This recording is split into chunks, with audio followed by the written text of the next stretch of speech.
Gracias Manny por la presentación. Me da gusto saludar a las y los participantes. Sé que ha habido ahí una cuestión en la conexión, pero veo que están entrando y pues me da gusto estar aquí con ustedes.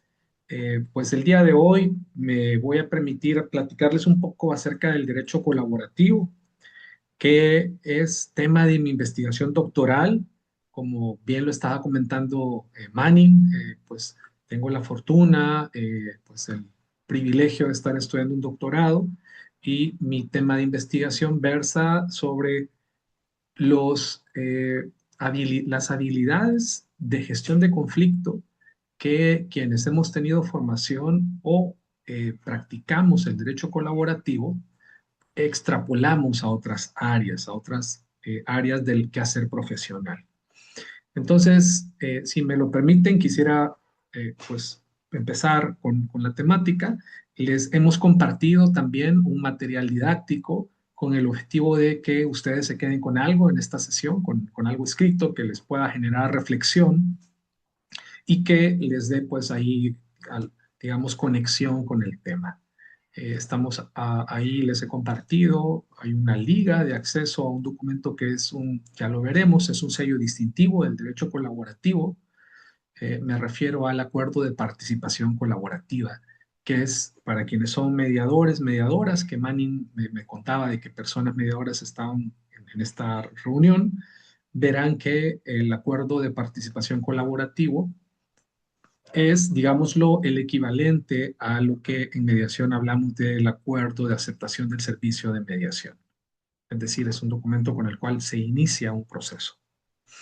Así que enhorabuena por estar acá y voy a compartir pantalla. Tengo aquí una presentación para que también puedan irla siguiendo.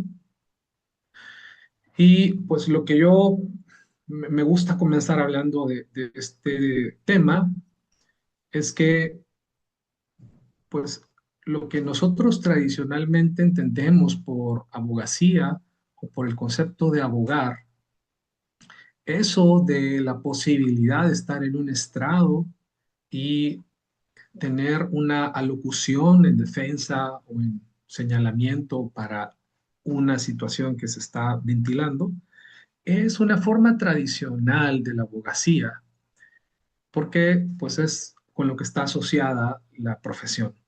Sin embargo, hoy día el derecho colaborativo, y esto relativamente hace poco, a partir de los noventas, se lo replantea. Y entonces la abogacía que entendemos antaño como la disputa o el choque entre dos posiciones, un abogado de Minnesota, Stuart Webb, se lo plantea distinto y incorpora entonces en este concepto de abogar, o sea, la abogacía, incorpora otra forma de ejercerla. Y dice él, si incorporamos metodologías colaborativas, pues hablamos entonces de un proceso, como se le conoce en Estados Unidos, proceso colaborativo o abogacía colaborativa o como le conocemos en Iberoamérica, derecho colaborativo. El derecho colaborativo nos hace replantearnos ese continuum de los mecanismos alternos de solución de conflictos. Hoy día incluso, también palabra puesta en cuestión y algunos académicos empiezan a hablar ya de formas de metodologías de solución de conflicto. Es decir, la alternabilidad o esa palabra de alternativo empieza a ser suprimida si revisamos alguna literatura en la actualidad sobre esta temática. Y entonces decimos, estamos poniendo en cuestión cuál es ese continuum de los mecanismos y estamos poniendo en cuestión incluso el concepto de alternatividad o lo alterno de esta disciplina. Y entonces aquí yo podría preguntarles y a lo mejor si pueden encender micrófono, si están aún en oficina o si tienen posibilidad de encender cámara, mejor aún, pues ¿dónde ubicaríamos si consideramos que estos son los mecanismos alternos desde la negociación, pasando por ese continuum, pues desde negociación a estos que están en el centro, como conciliación, mediación y justicia restaurativa, y terminando aquí a mi derecha con arbitraje, una primera reflexión que yo les invitaría a hacernos es, ¿dónde ubicamos al derecho colaborativo? Y si alguien quisiera compartir tomando el uso de la voz, le escucho. Ok, y enseguida déjame activo rapidísimo para que puedan activar su micrófono. Échale, que se activen todos, ¿no? Que Sí, tengan posibilidad de es lo que intervenir. voy a hacer para que puedan activar. Gracias.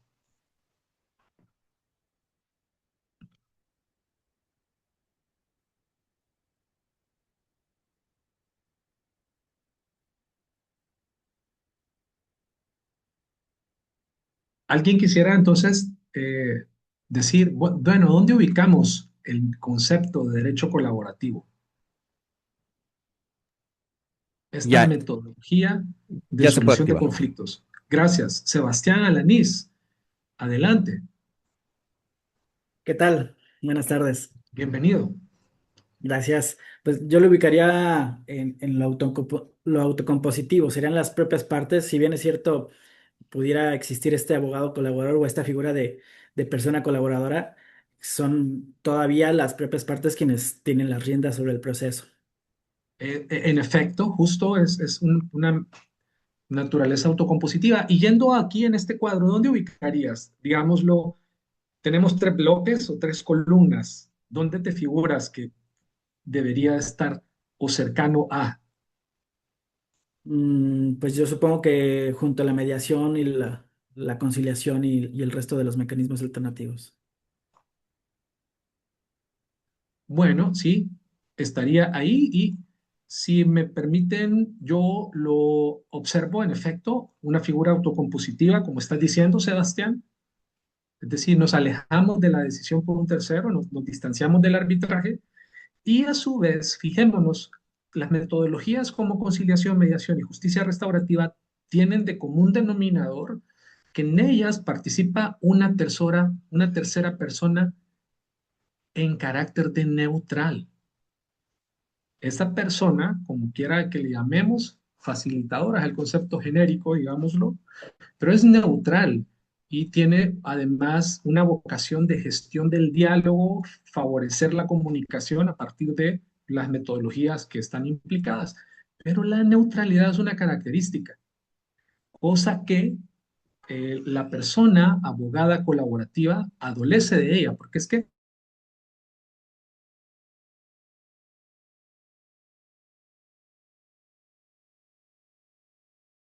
está representando los intereses de favoreciendo el diálogo, favoreciendo acercamientos para que que el caso no se eleve.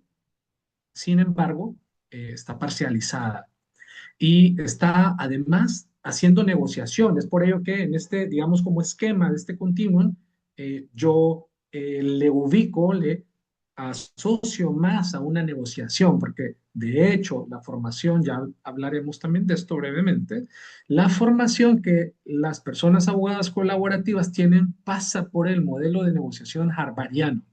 Es decir, se crea este concepto de derecho colaborativo, en palabras de Stuart Webb, asociado a mediación y negociación basada en intereses. Entonces, ¿cuáles son las características principales de esta metodología de solución de conflictos? Aquí les presento la IACP, es la institución que aglutina a las personas profesionistas colaborativas en el mundo. Y ha sido la IACP la que actualmente está como institución baluarte o, digámoslo, fomentando la mejor práctica de derecho colaborativo. Esto es así porque la historia brevemente del colaborativo surge en Minnesota por la práctica de este abogado, Stuart Webb, y de Minnesota se empieza a ir hacia otros estados. Después surge la legislación en torno a la temática, es decir, incluso hay estados en la actualidad que no tienen legislación sobre colaborativo en Estados Unidos. Y Surge entonces una primera asociación de profesionistas colaborativos en Estados Unidos.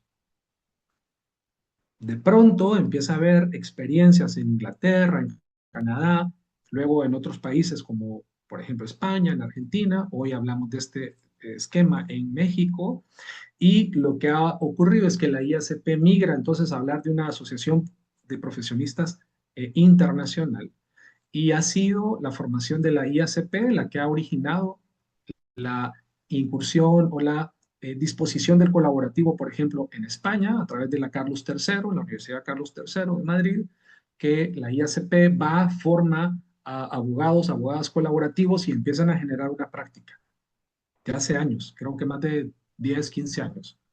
Y hasta el año pasado, si mal no estoy, o hasta este año, no recuerdo bien, surge la ley en España. O sea, ha sido una práctica esa, ¿no? Primero, valga la redundancia, primero la práctica, después la normativa. En Argentina, hasta donde entiendo, no hay normativa y tienen práctica sobre el tema. Entonces, esto es una referencia, les invito a que vean la página de la IACP. Hay mucha información y la IACP digamos, nos propone un concepto de colaborativo, que es el que estamos viendo. Entonces, hablamos de práctica colaborativa a través de la voluntariedad como un principio y la resolución de disputas sin el litigio. Es decir, es otra forma, como estábamos diciendo, de solución de conflictos, donde el litigio está fuera. Y entonces, si queremos ahondar un poco más, ¿qué tiene de características distintivas el colaborativo? Y en términos de la IACP, son estos: un acuerdo de participación colaborativa. Además, fíjense, no hablamos del descubrimiento probatorio de una manera como se dice en los procesos judiciales, sino que a propósito hay una divulgación o se comparte la información bajo la premisa de que es información necesaria. Entonces, si pensamos, por ejemplo, ¿no? Un concepto que suele ser tema cuando se están pactando pensiones alimenticias son los ingresos de una de las partes. La persona que está siendo demandada, eventualmente hay un tema y es información de no sabe, ¿no? La pareja dice, es que yo me quedé con que ganaba tanto, pero sé que tiene bonos, o luego subieron los ingresos, pero no sabía yo bien cuál era. Bueno, toda esa información que se va a solicitar al juzgado que la pida en forma coactiva incluso, en el colaborativo las partes la divulgan. ¿Por qué? Porque es necesario saber esa información para conocer cómo se puede acordar bajo la premisa de la información suficiente. Como pueden ver, aquí hay un tema también de la representación por medio de abogados.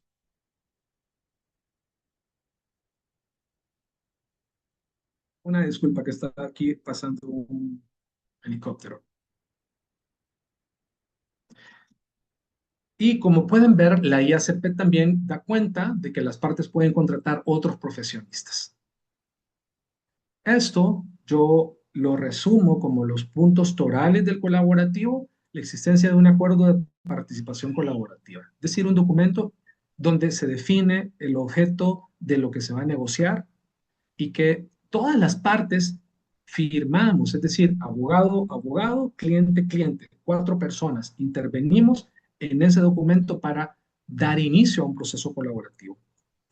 En ese mismo documento hay algo de suyo que hace distintiva la práctica colaborativa, que es la exclusión de la representación sucesiva.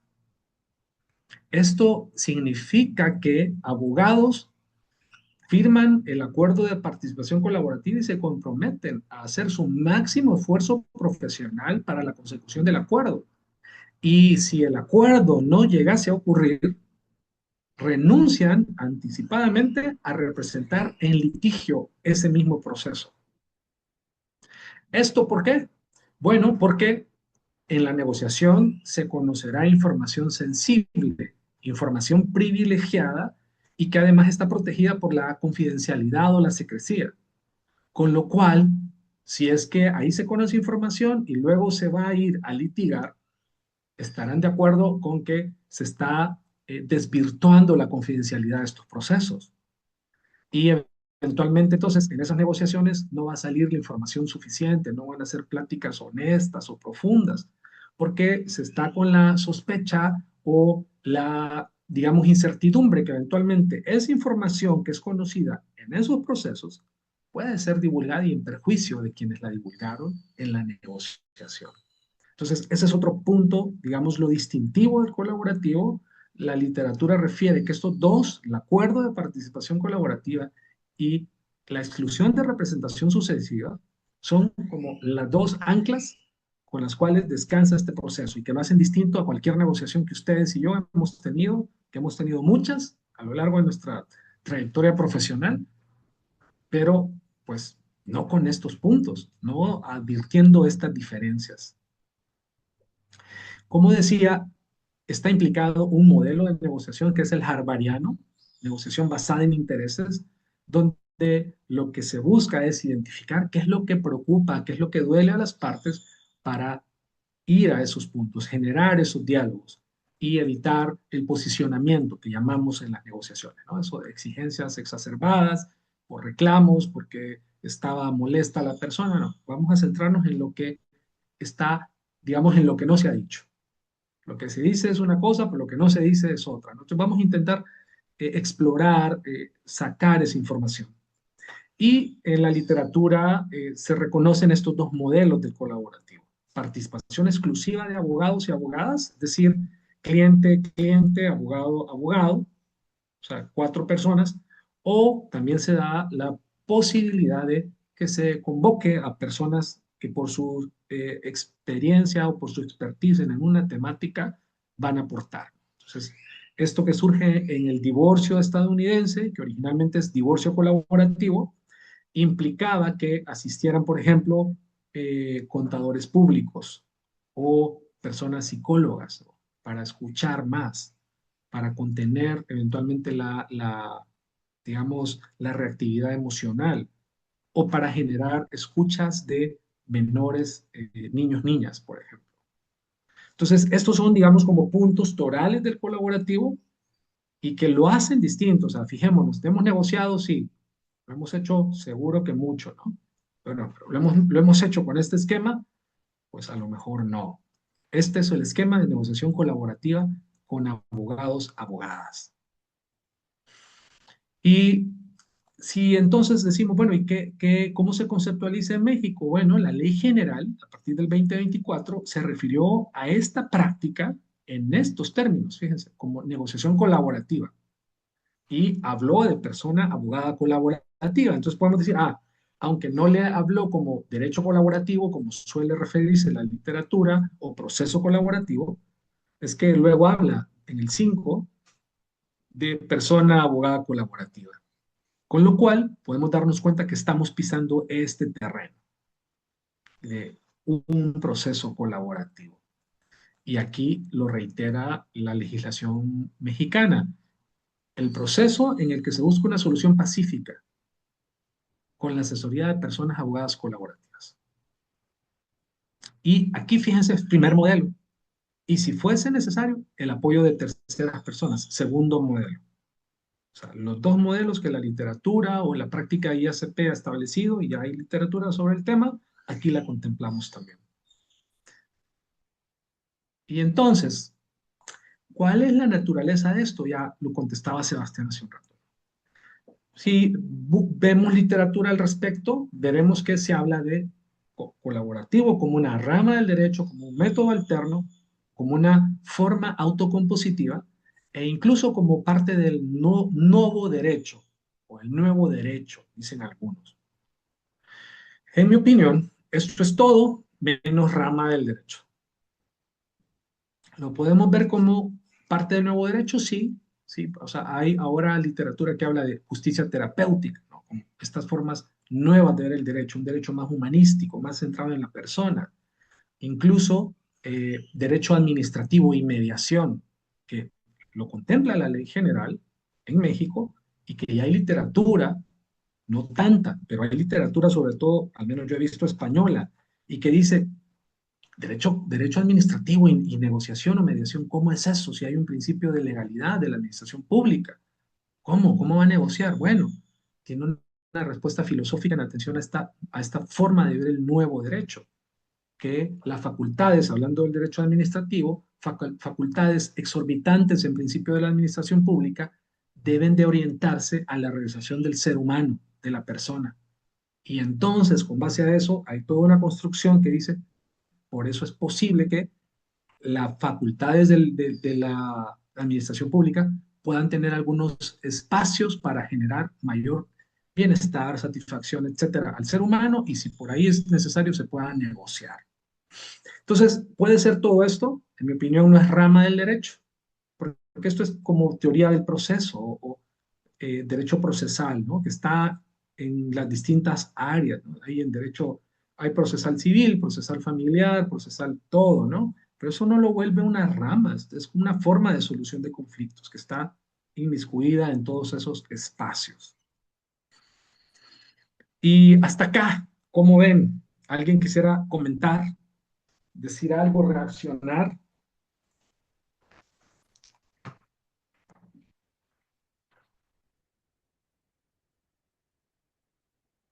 Bien, entonces,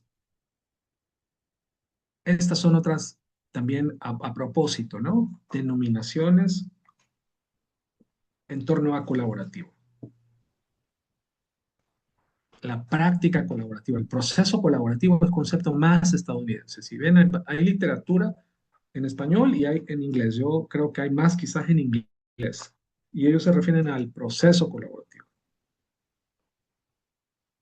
Pero todo es sinónimo. Entonces, si buscamos también para efectos de investigar, profundizar, bueno, todo es lo mismo, ¿no? Estamos hablando del mismo concepto.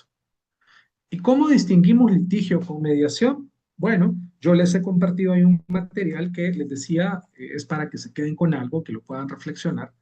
Y aquí yo les presento mi propuesta. Hay un enfoque distinto, enfoque basado en intereses, colaborativo, en pretensiones procesales, litigio. El protagonista en el juicio suele ser uno como abogado, incluso le dice a la gente que ni hable. Aquí hay un protagonismo, digámoslo, de la clientela, y por eso es esto nuevo derecho, ¿no? Una centrada en la persona, lo que la persona quiera.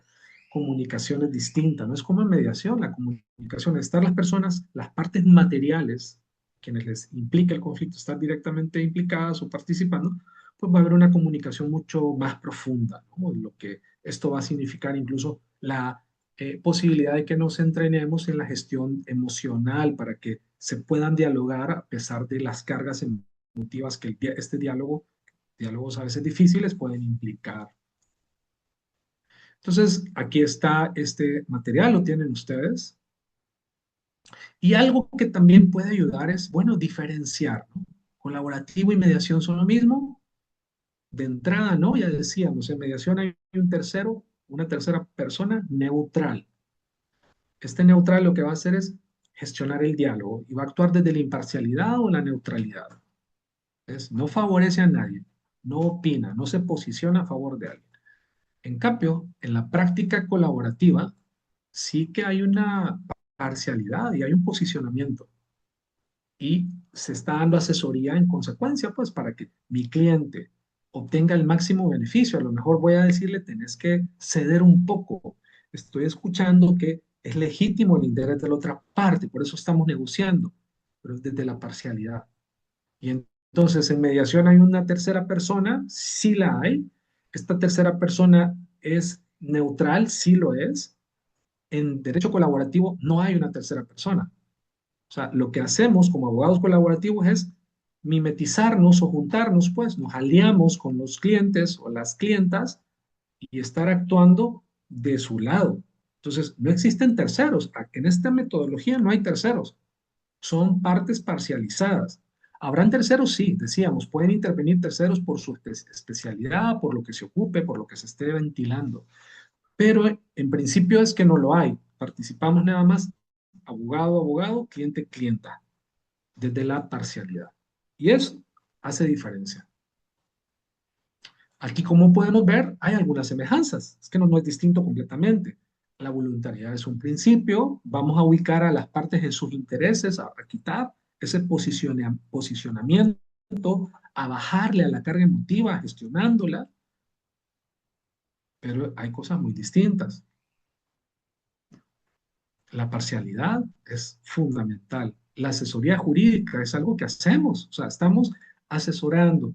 En el modelo argentino del derecho colaborativo, digamos como haciendo una reflexión de la formación. La IACP tiene estándares de formación en derecho colaborativo, es decir, lo que deberíamos aprender para estar actuando en procesos colaborativos. Y esos son los estándares mínimos.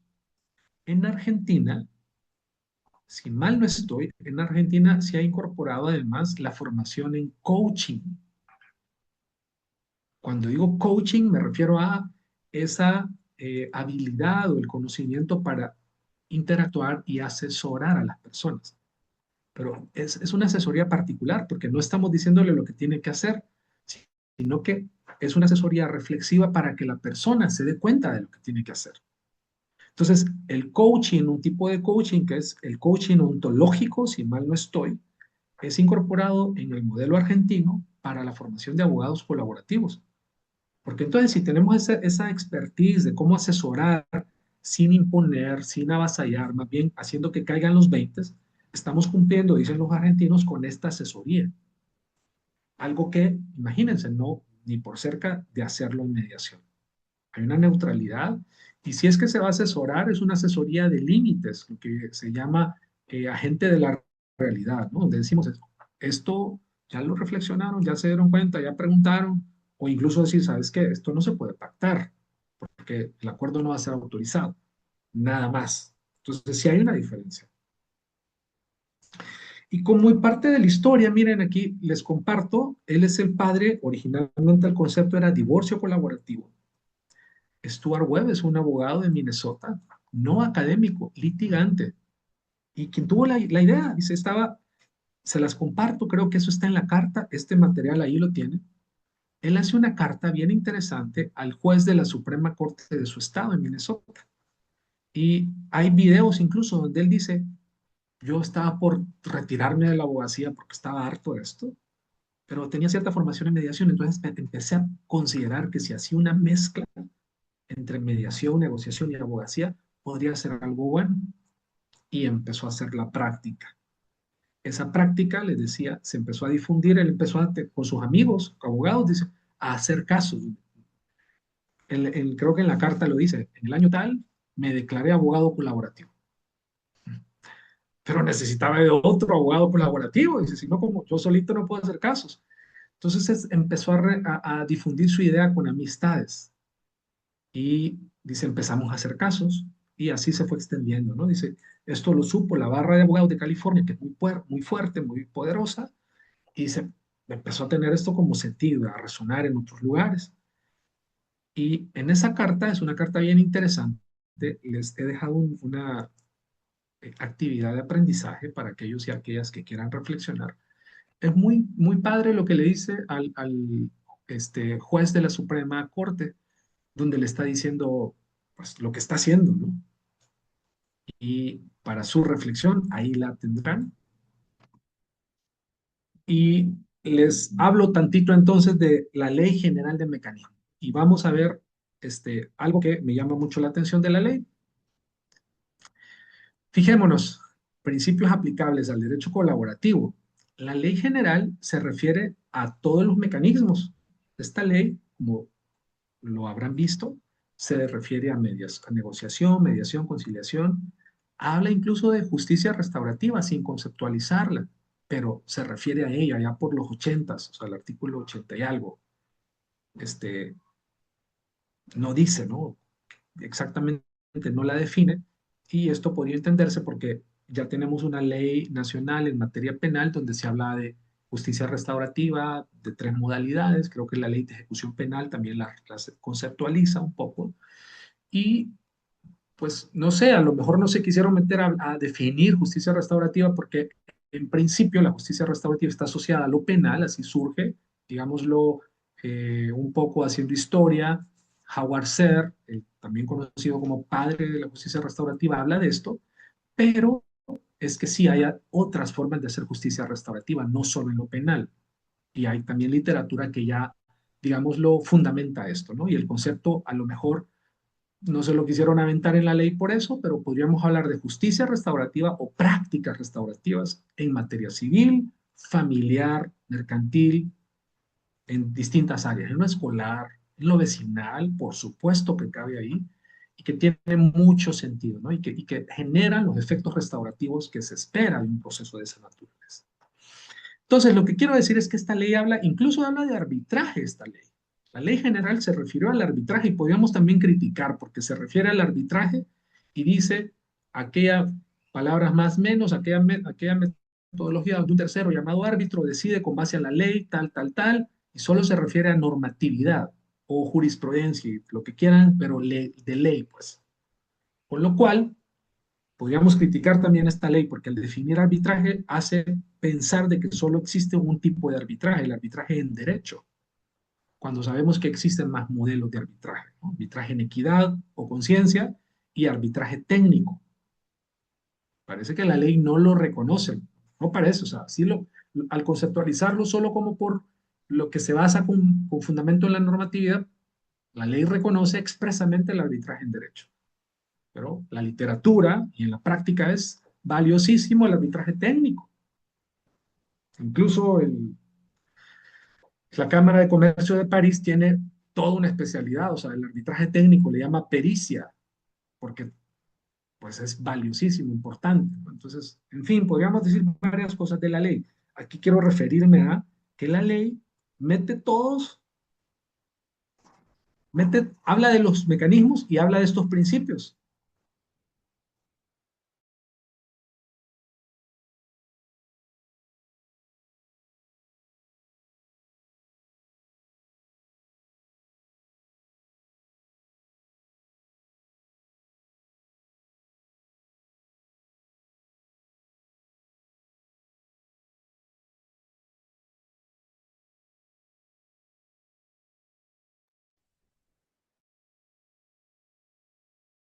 Incluso hay unas críticas en el modelo adversarial estadounidense, se cuestiona.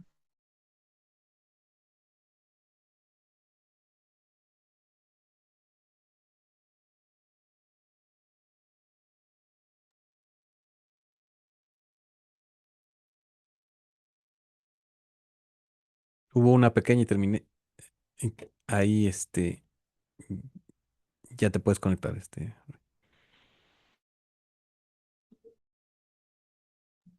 Hola, aquí estoy de nuevo. O sea, ya te vemos. ok, sí estoy compartiendo mi pantalla, sí, ¿verdad? Sí, Bueno, estaba diciendo, en, en el proceso adversarial estadounidense hay una crítica al colaborativo y ese cuestionamiento que se le hace pasa por decir, a ver, ¿cómo es que abogados se van a poner de acuerdo para que sus clientes lleguen a un fin con un convenio?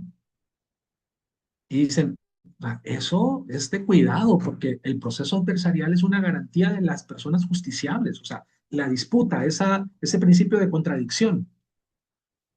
Eso hace que salga a luz una verdad y cómo es que dos abogados, abogadas se van a poner de acuerdo para que entonces la información que debería de producirse legítimamente para esclarecer la situación no salga a luz, por ejemplo. Entonces dicen, el proceso adversarial es un valor estadounidense, es un valor en el sistema. Y que abogados se pongan de acuerdo es cuestionable, fíjense. Así lo dice. Una crítica muy interesante.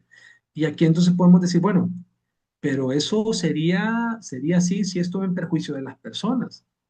Entonces, el hecho de que abogados y abogadas estén bajo la parcialidad negociando favorece a que eso no ocurra. Favorece entonces que los intereses de sus clientes sí se logren, sí se alcancen. Con lo cual, la parcialidad es un valor en el proceso colaborativo. Y entonces, el hecho de que la ley hable de que estos son principios para todos los mecanismos es un área de oportunidad de la ley. Esto no es así. ¿Qué dice la IACP sobre el proceso colaborativo? Bueno, aquí se los estoy presentando. No incluye la imparcialidad ni la neutralidad, ¿no?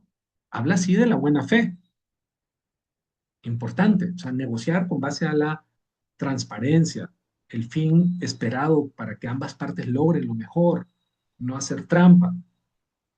Fíjense, habla del valor de la exclusión de la representación sucesiva, es decir, firmamos algo y nos comprometemos a llegar a un acuerdo, a hacer nuestro máximo esfuerzo. Si no logramos un acuerdo, la información es reservada, hay confidencialidad y yo no voy a litigar el asunto. Eso sí que son valores importantes. Entonces, dicho esto, ¿cómo nos involucramos en el tema? Estoy haciendo una pequeña investigación de campo, están por responderme centros de mecanismos alternos sobre si ya tienen certificados a personas abogadas colaborativas en México. Hasta donde percibo, al menos aquí en Nuevo León, que yo sepa, no la hay.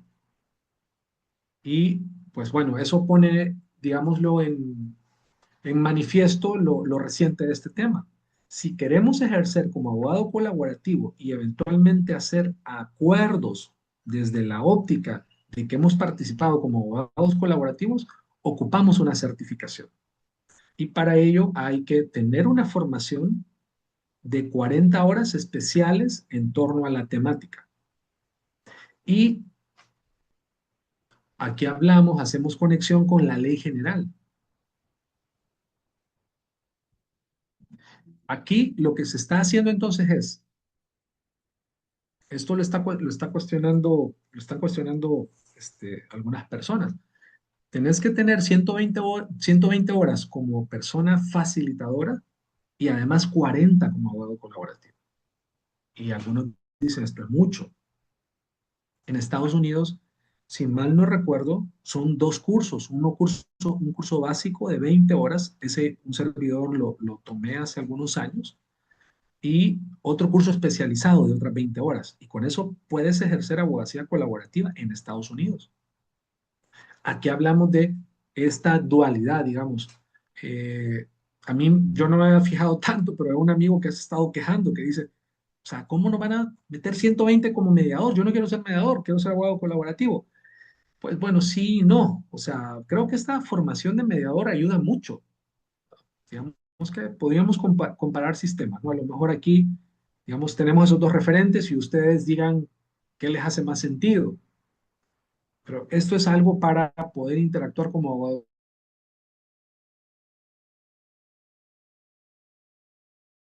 Con presentación sucesiva, ¿cómo lo regula la ley general?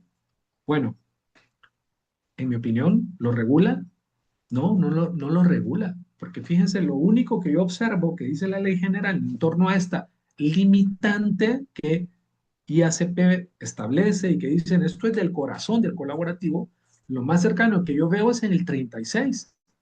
Pero el 36 lo que está diciendo es un contrasentido si pensamos en el porqué de esa prohibición a litigar un asunto. Porque la prohibición es hacer colaborativo. Si no llegas a un acuerdo, no representes el caso en litigio.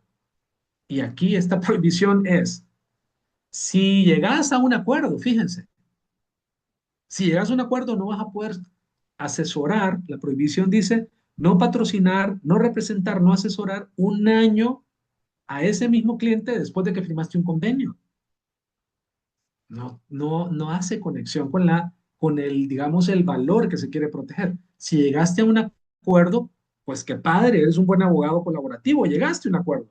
De acuerdo a la visión del IACP, no hay limitante. Llegaste a un acuerdo, súper, o sea, se acabó el caso. Te van a buscar otra vez tus clientes, eres un buen abogado. Pero aquí la ley mexicana dice, llegaste a un acuerdo, un año después no puedes asesorar, representar a esas partes. ¿Por qué? Bueno, el legislador, este, pues no sé, tuvo alguna razón. Esto no hace conexión con lo que estamos diciendo del colaborativo. Está lejos. Y entonces, bueno, de esto a propósito del acuerdo de participación colaborativa, les he compartido en el documento que enviamos el formato del Colegio de Abogados de Madrid. Este documento es bien interesante porque aquí estamos diciendo, si son mediadores, mediadoras, les hará sentido, ¿no? Aquí estamos viendo con lo que podría ser como el espejo del acuerdo de participación en un proceso de mediación, donde se firma, bueno, aquí no lo tengo en desarrollado, pero en el PDF que les mandamos le dan clic y les va a abrir. Verán que están firmando 4 personas, o sea, cliente, abogado, cliente, abogado. O sea, las 4 que van a intervenir firmamos este documento. Y entre otras cosas, aquí se habla de 2 puntos que son los cruciales. Uno es la delimitación del objeto de la negociación. Es decir, vamos a negociar pensión de alimentos, o pensión de alimentos y convivencia. O vamos a negociar el incumplimiento del contrato de arrendamiento que ha originado a fulanito con fulanito. O lo que quieran, ¿no? Bueno, delimitar el asunto es importante porque para ese asunto ya no vamos a poder litigarlo. Fíjense la relevancia, o sea, no es menor, porque de ese punto que vamos a delimitar, nos vamos a comprometer a que si no se llega a un acuerdo, nos excluimos a representarlo en litigio posteriormente. Entonces, ambos puntos, la delimitación del objeto de la negociación, como diríamos en la abogacía tradicional, la delimitación del objeto de la litis es clave y además se une a la exclusión de la representación sucesiva. Lo podrán ver, les decía, este documento hecho por el Ilustre Colegio de Abogados de Madrid, en el colegio estaba una de las personas de la Carlos III de Madrid. Entonces, quien lo hace, este documento, es una persona que le sabe al colaborativo, formada por el IACP en su momento, y que tiene incluso obra, pues artículos y todo sobre el tema. ¿Qué más les puedo decir? Y con esto voy concluyendo. Esta metodología es parecida a la mediación y no es de asombrarnos, porque si ven videos de Stuart Webb, quien la ideó, quien la pensó, él tenía conocimientos de mediación. Entonces, hay una fase previa y hay un proceso colaborativo propiamente dicho. En la fase previa son las entrevistas cliente-abogado en lo privado, un cliente con su respectivo abogado, el otro cliente con su respectivo abogado, que a lo mejor estamos pensando, ¿no? Esto puede ir por colaborativo y no lo llevo a mediación porque yo soy abogado colaborativo, o sea, diversifico mis servicios y yo los activo. Y esta fase concluye con la reunión conjunta donde se firma el proceso, el acuerdo de participación colaborativa, que es justo este documento. Una vez hecho a 4 bandas, le llaman los españoles en España, a 4 bandas, cliente, cliente, abogado, abogado, para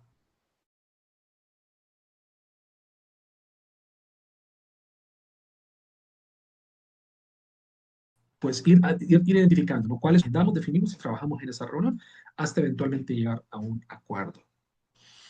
Y para que tengan un panorama, esto surgió en Estados Unidos en el 90, con este señor que les mostraba.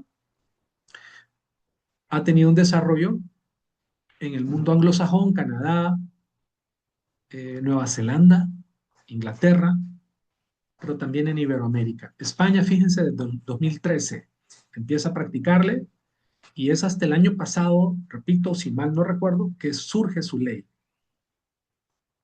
Y en México, pues el año 2024. Esto, al estar en Ley General de Mecanismos, da banda ancha, porque entonces sabemos que esta ley aplica para diversidad de materias, exceptuando algunas donde hay ya normativa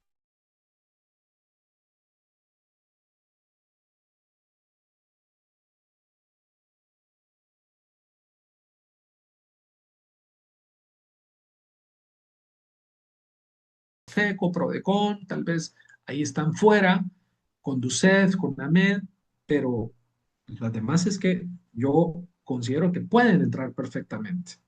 Además, el 17 constitucional da pie a eso. Si es que se va a solucionar el conflicto, entonces vamos a potencializar los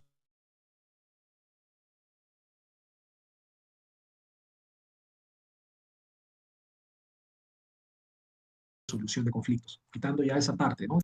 Ahí está, miren, de acuerdo a la IACP. Y entonces, estimados, estimadas, yo con esto finalizo.